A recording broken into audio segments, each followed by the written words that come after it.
ఏమైందని చెప్పిండు? మీకు వచ్చిన తర్వాత ఏం జరిగింది? గత నెల మేడారం అని సమ్మక్క సారక్క తల్లి కాడ వ్యాపారం జరగడానికి పోయినాడు మా పిల్లోడు. పోతే నువ్వు తింటావా కవ్వా, ఎంతమంది పోయినారు, ఏమైనా పడినారా అని కొంచెం మీరు ఎందుకు తినడం లేదు అని అప్పుడప్పుడు తింటా మేడం అన్నాడు. అప్పుడప్పుడు వ్యాపారంలో ఉన్నాడు, అప్పుడప్పుడు తినడానికి మనం తింటామా? ఎందుకు గాబరా పడతావు అంటే ఇంత చుట్టూ మంది ఉంటే ఎవరైనా గాబరా పడతారా? ఏ బయట అయింది అని మా పిల్లడు అడిగింది. ఏమైనా అంటే చాలా బాధపడినా మాకు. Hi hello welcome to E960. నేను మీ సంతోష్. ఈరోజు వల్లి ఎవరైతే పాలవకు వైరల్ అయిన క్యాండిడేట్ ఎవరైతే ఉన్నారో వాళ్ళ ఫాదర్తో ఒకసారి మాట్లాడే ప్రయత్నం చేద్దాం. ఎందుకంటే ఈ మధ్య 2 తెలుగు రాష్ట్రాలలో చాలా వైరల్ అవుతూ ఉంది ఈ ఇష్యూ.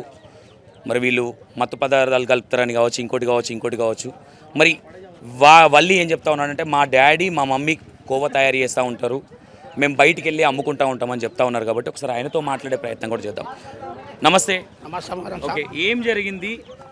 మీ కొడుకు ఏమైందని చెప్పిండు? మీకు వచ్చిన తర్వాత ఏం జరిగింది? గత నెల మేడారం అని సమ్మక్క సారక్క తల్లి కాడ వ్యాపారం జరగడానికి పోయినాడు మా పిల్లోడు. పోతే ఆ సార్ పట్టి మీకు ఆధార్ కార్డు ఉందా, ఎక్కడి నుంచి వచ్చినారు మీరు, అది ఇది లేనిపోతే ఏమో చెప్తున్నారు. నాకు నోట వచ్చినట్టు మాట చెప్తున్నారు. అది ఏమో జియా అంట, అది మాకు ఏమో తెలియదు. ఫుడ్ జియాదో ఏమో జియాదో అది మాకు తెలియదు. అది మా పిల్లడు ఇట్లా బయట వస్తే భయం పాత్ర చేసినారు. నువ్వు తింటావా కవ్వా, ఎంతమంది పోయినారు, ఏమైనా పడినారా అని కొంచెం ప్రశ్నలు వేస్తున్నాడు ఆ సారు.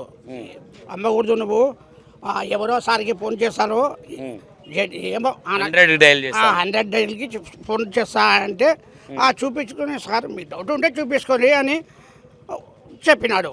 చెప్తే ఆయన యాక్షన్ తీసుకోవాలా కావాలంటే. ఏమి యాసన లేకుండా ముందు ఈయన మా పిల్లోడు ఆడ గాబరపడి అది ఇది అని వచ్చినాడు. ఒక మేడం వచ్చిండే.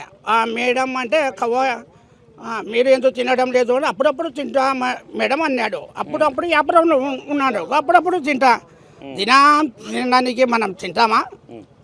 అది చెప్పినాడు. చెప్తే మా పిల్లోడు గబాగబానే 2 తిన్నాడు. ఎందుకు గాబరా పడతావు అంటే ఇంత చుట్టూ మంది ఉంటే ఎవరైనా గాబరా పడతారా? ఎప్పుడు తెలిసింది ఇది ఈ విషయము? మీ బాబుకి ఇట సెల్లో చూపించినారు మేము. అరే ఏం రాబా ఇట సంగతి ఏమైంది రాబా అని అనుకున్నాం మేము. నాయనా ఇట సంగతి మా కవ్వ పారేస్తున్నారు, మా బండ్లు దంతం చేసినారు అంటే మాకు 1,20,000 వచ్చింది నష్టపరిహారం.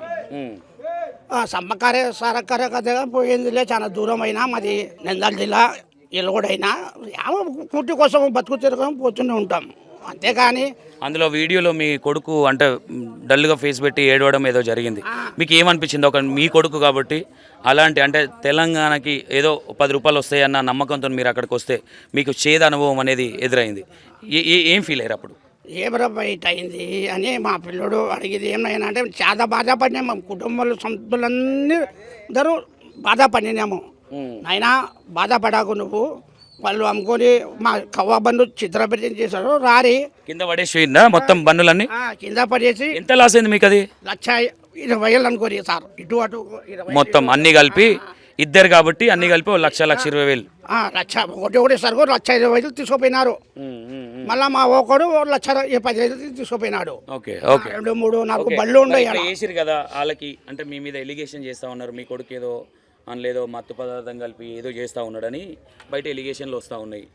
ఇది మత్తు పదార్థం అనేది పళ్ళకవ్వల. ఇది ముందు మా పిల్లలకు తినిపించి మేము వ్యాపారం పోతాము, అంతేగాని దీంట్లో మత్తు అనేది పాలు, చక్కెర, రవ్వ ఆ 3 ఐటాలే బంద్ వేసేది, కానీ ఏమి వేయరు. మీకు ఇట్లాంటి పేరు వచ్చింది, ఇప్పుడు మీకు అట్లాంటి పేరు తెచ్చిన వాళ్ళకి ఏం చెప్తారు మీరు? ఏం చేయాలంటే మా కూటి కోసం మా పొట్ట కొట్టినారు మీరు, అంతే. మాకు నష్టపరి ఏమైనా కట్టారు అని మేము కొనుక్కుంటున్నాం, అంతే.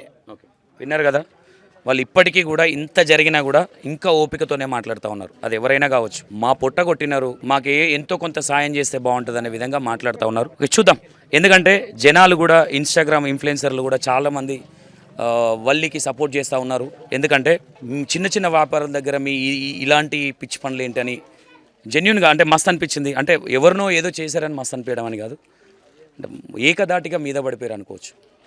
ఒకటేసారి వల్లికి సపోర్ట్గా అందరు నిలిచారు కాబట్టి చూద్దాం ఎక్కడి దాకా వెళ్తుంది, ఏం జరుగుతుంది. ఎందుకంటే మేము సారీ చెప్పము, మాకు సంబంధం లేదనే విధంగా మాట్లాడుతూ ఉన్నారు కాబట్టి ఏం జరుగుతుందో చూసే ప్రయత్నిద్దాం. Right, thank you so much.